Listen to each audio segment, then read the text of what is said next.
Assalamualaikum warahmatullahi wabarakatuh. Perkenalkan, kami dari kelompok 4. Di sini kami akan menjelaskan metode penangkapan ikan menggunakan jaring insang. Adapun nama anggota kelompok, yaitu saya sendiri.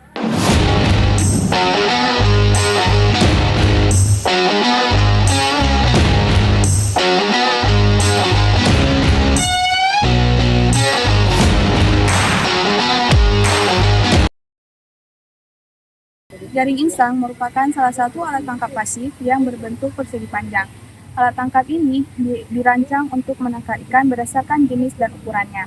Alat tangkap ini bekerja dengan cara menjeratkan pada bagian insangnya. Alat tangkap ini juga sering digunakan sebagai jaring insang apung yang mengikuti arus dan juga sebagai jaring insang dasar yang dipasang di dasar perairan.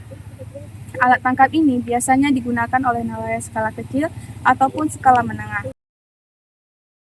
Baik, di sini saya akan menjelaskan jaring insang tetap. Jadi jaring insang tetap ini merupakan salah satu alat tangkap yang digunakan di perairan yang tenang dan baros lambat.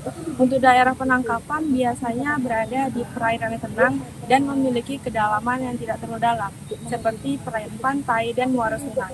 Biasanya jaring ini dipasang di suatu lokasi yang menjadi jalur migrasi atau tempat berkumpulnya ikan.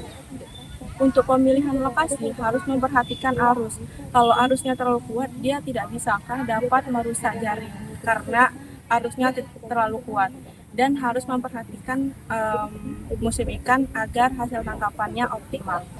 Untuk jenis kapal pada alat tangkap ini bervariasi tergantung skala penangkapannya. Biasanya menggunakan perahu kecil atau kapal berukuran di bawah 5 GT yang cocok untuk jaring insang berukuran pendek. Untuk hasil tangkapannya berupa ikan pelagis dan ikan demersal. Untuk pelagis berupa ikan tongkol, ikan kembung, dan ikan selar. Kalau ikan demersal berupa ikan kakap dan ikan kerapu. Baik, yang kedua yaitu jaring insang hanyut. Nah, pada jaring insang hanyut ini pengoperasiannya yaitu di tengah laut, bisa juga di dekat muara. Nah, pada jenis tangkapan yang dihasilkan yaitu ada ikan jenis pelagis, yang dimana jenisnya itu seperti ikan tongkol dan ikan tuna.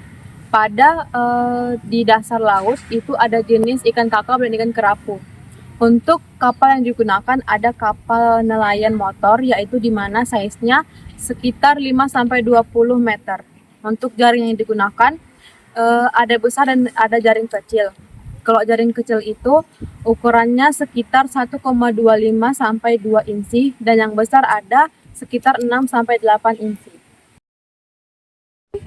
Adapun komponen jaring insang hanyut terdiri atas tali iris bawah, pemberat, badan jaring, lampu non, dan bendera. Adapun komponen jaring insang tetap terdiri atas batu anak, batu induk, tali iris bawah, pemberat, pelampung, kayu pancang, dan lampu. Selanjutnya, di sini saya akan menjelaskan teknik pengoperasian jaring insang. Nah, jaring insang ini terbagi menjadi dua, jaring insang tetap dan jaring insang hanyut. Di sini saya terlebih dahulu akan menjelaskan jaring insang tetap. Jaring insang tetap ini biasanya digunakan di perairan muara.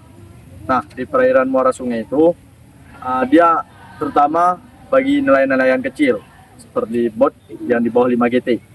Nah, sebelum pengoperasian dimulai, nelayan terlebih dahulu mencari fishing rod.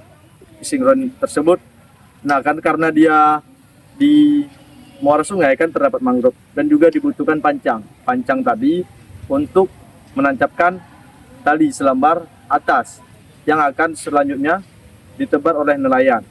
Nah, setelah tali diikatkan di tiang pancang, nelayan dan temannya atau ABK melakukan penebaran jaring.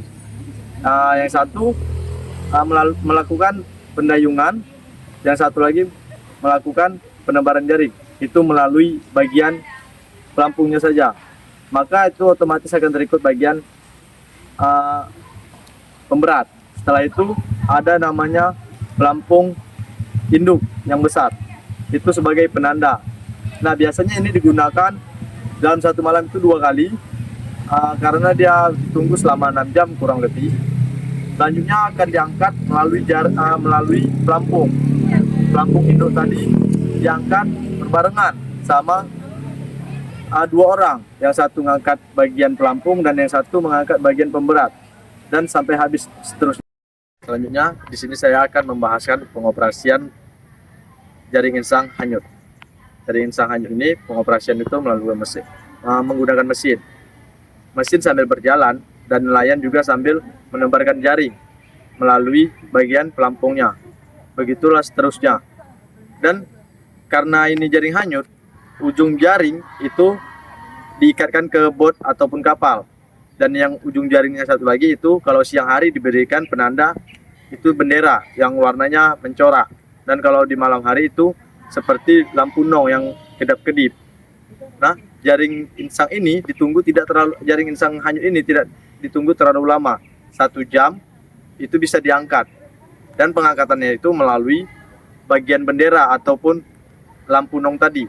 Yang dimana ada 2 orang yang melakukan pengangkatan. Yang satu memegang tali bagian pelampung, yang satu memegang tali bagian pemberat. Dan begitu seterusnya hingga jaring habis dan bisa melihat hasil tangkapan.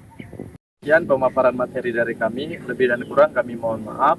Kami akhiri, billahi taufiq wal hidayah. Wassalamualaikum warahmatullahi wabarakatuh.